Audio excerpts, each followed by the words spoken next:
بسم الله الرحمن الرحيم.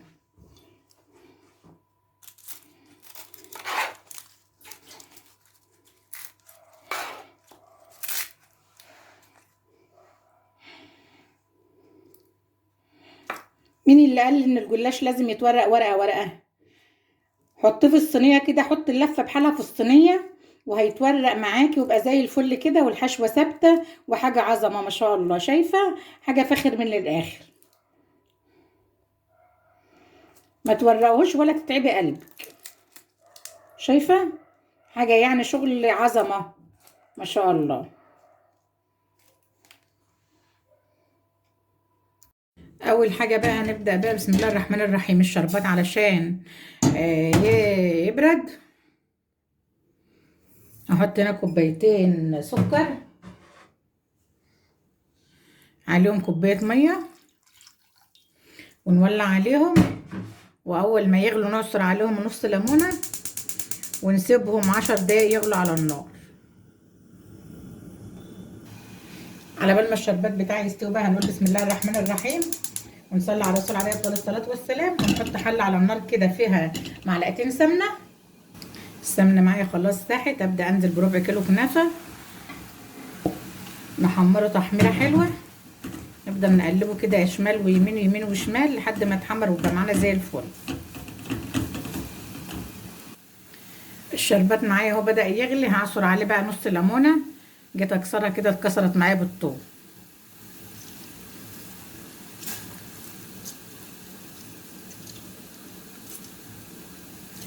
واسيبه بقى يغلي من 7 ل10 دقايق واطفي عليه، والكنافه معايا اهي بتحمر والدنيا تمام زي الفل. الكنافه معايا احمرت اهي وبقت زي الفل. هبدا انزل عليها كده بسم الله الرحمن الرحيم بنص كوبايه شربات، واقلبها كده، وابدا انزل عليها بنص كوبايه جوز هند وبنص كوبايه فول سوداني مجروش كده، واقلب الكلام الجميل ده كده مع بعضه. دي الحشوه اللي هنحشي بيها ايه الجلاش بتاعنا.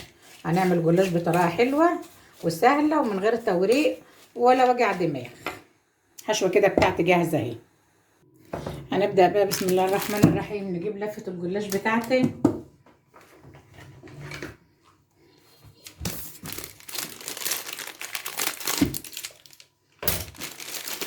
بسم الله الرحمن الرحيم.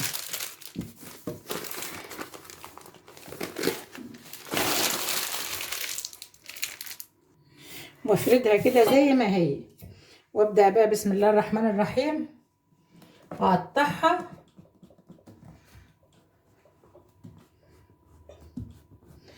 بالشكل ده. اقطعها كلها كده من غير توريق ولا حاجه بالشكل ده.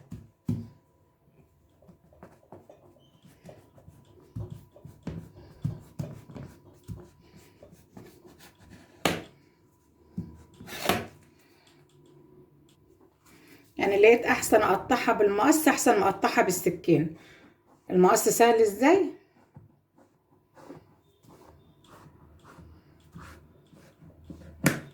اهو كده قطعتها بالطول كده،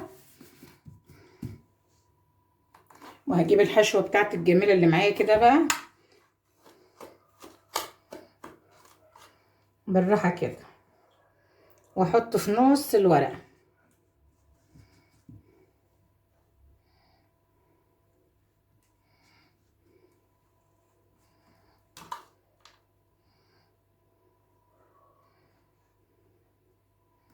بالشكل ده، وابدا اتني الورقه بالراحه عليها كده على الحشو،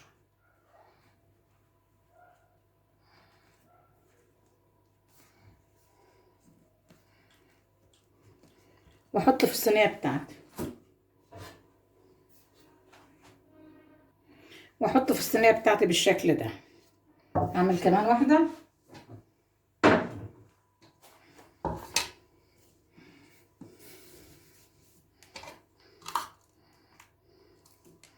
الحشوه كده بالطول بالطول كده،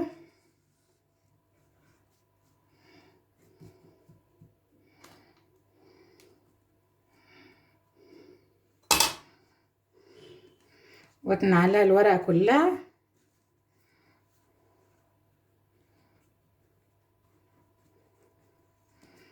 واحط في الصينية. خلاص، صلي على محمد عليه الصلاة والسلام.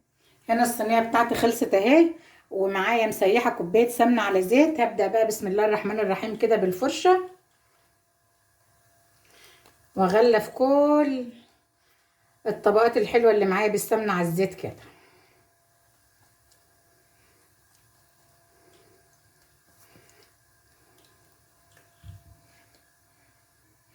غلفت خلاص الطبقات اللي معايا بالسمنة. هبدأ بقى سكينة كده واقطعها تقطعة كبيرة بقى تقطعة صغيرة بتاعتك انت، وده يرجع لك انت.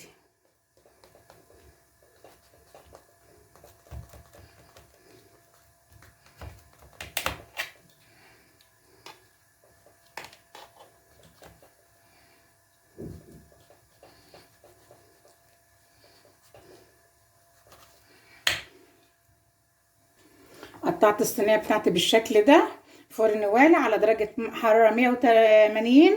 عرفوا اللي في النص لحد ما تاخد لون دهبي من تحت ومن فوق وتبقى جميلة كده، ونطلعها مع بعض ونشوفها بإذن الله. الجلاش بتاعي طلع من الفرن اهو، ما شاء الله عليه، احمر من فوق ومن تحت وبقى قشطة. هنقول بسم الله الرحمن الرحيم كده، هو سخن والشربات بتاعي بارد. الشربات بتاعنا التقيل اللي عملناه مع بعض. هبدأ انزل كده بسم الله الرحمن الرحيم، اسقي الجلاش بتاعي كله كده بالشكل ده.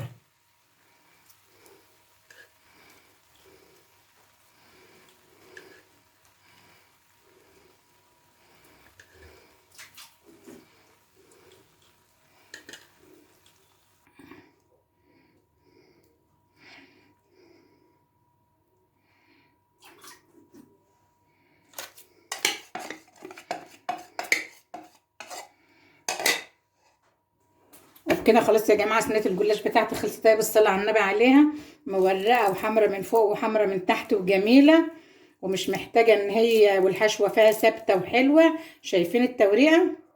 ما شاء الله، حاجه يعني فاخر من الاخر. ولا تورقي بقى ولا تتعبي نفسك ورقه بورقه ولا اي حاجه خالص. حط لي لايك حلو بقى للفيديو. كل سنه وانتم طيبين وبخير وبصحه وسعاده.